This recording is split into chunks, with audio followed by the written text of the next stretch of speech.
All right, so I'm going to show you bread gnocchi. Last week we did potato gnocchi.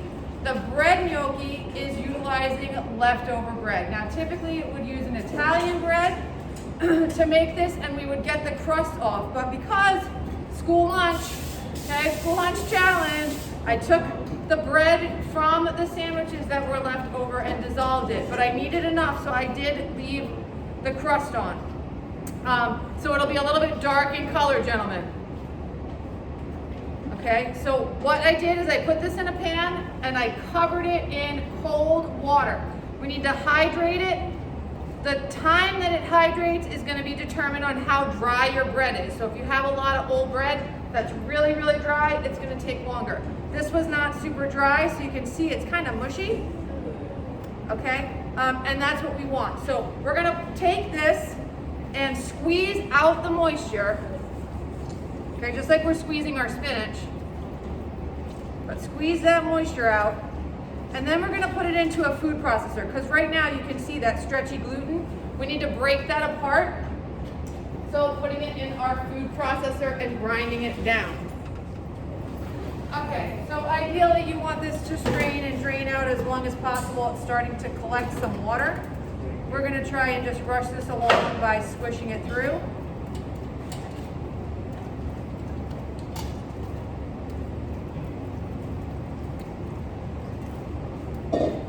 Okay, trying to not get a lot of water left over. And we're going to go ahead and put it in a mixer. You don't have to, but it will save your hands. When you do, we might need a considerable amount of flour more, because again, this is pretty wet.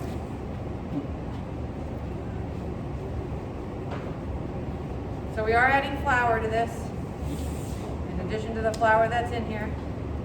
So instead of the starch from the potato, we're getting the starch and the gluten from the existing bread and the additional flour that we're going to add in. Okay, so we've got that in our bowl.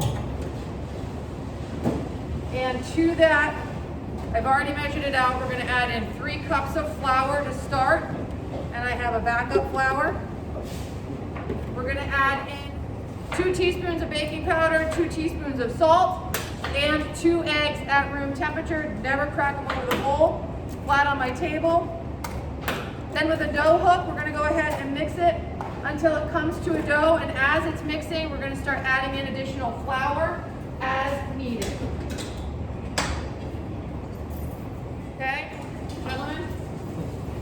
All right, so I had it in my mixer, and it's still tacky. Okay, I don't want it to be able to stick to my fingers, so just like you need bread dough on the table, we're going to start using our bowl scraper, and with it pushing and pulling action, making it into a dough. Okay, so just pulling, we're kneading it. If we have a large enough mixer, which my 5-quart was not quite large enough, okay, pushing and pulling. Really making that stick together. Once it starts to not stick to your hands, okay, then you don't need your bowl scraper. You can simply just push and pull it, making a dough. You can see it starting to come together like a ball of dough. So I'm almost there, as long as I can roll it. Okay, so you can see that it's not sticking to my hands anymore. Okay, not sticking to my hands. So this is good to go ahead and portion out and roll. Now anything you're not using, you're going to go ahead and set aside, plastic wrap it if you have a lot of dough, so that way you're not working on one large piece. We're going to work with a small amount at a time and roll it into a rope, just like our potato gnocchi from Chef's demo the other day. Okay, and you don't want it super big. So some of you had really big gnocchi. We're going to kind of cut that in half so that I can continue to roll my rope. Remember, we're going to get a little bit of a puffing effect, so keeping those on the smaller side. Now I can roll a bunch of ropes in the beginning. Okay, going ahead and cutting them fairly close in size so that they cook at the same rate. Any extra piece that you don't like, simply put back in your dough. Then flour the fork, and this is where you get a little roll. So to get those notches in there, you can pick and choose. You're doing this. So if you don't like how one looks, just put it back in. Be generous with the flour. We are also going to boil it for 1 minute until the pillows come up to the surface. Taking it out, placing it on that oiled sheet pan in front. After we shock it in water. So we're going to shock it in cold water to stop the cooking process. We're going to go ahead, place them in our pot of boiling water. Boiling and salted. Okay, so we're just going to dip this in. Let them go in. Okay, move them around until they float up to the top.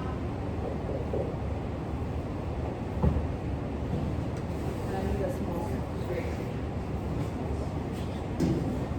Small strainer.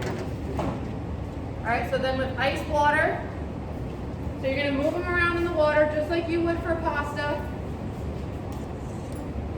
for about a minute till they come to the top. Also too, testing in the beginning, so that's why I only did a small batch. Make sure that I have enough strength to the dough to go ahead and mix it and continue on. We take taste tests, so if we feel like the dough needs a little bit more flour or more seasoning, at that point we can go ahead and add that, a little salt. You can see on the side it's starting to come up, but we want them to all come to the surface, and again, give them about a minute. See them floating around? All right, so we're at about a minute. We're dropping it, blanching it in our, blanching it for a minute and then shocking it in the ice cold water. And then after that, we want to remove it. Okay, because I have ice, I'm just going to take it out with my hands so I don't get a lot of ice particles on there. Okay, but right now the dough is kind of rubbery. So we'll want to blanch it again to reheat it through and then add it into our final sauce. So we're going to go ahead and get that ready.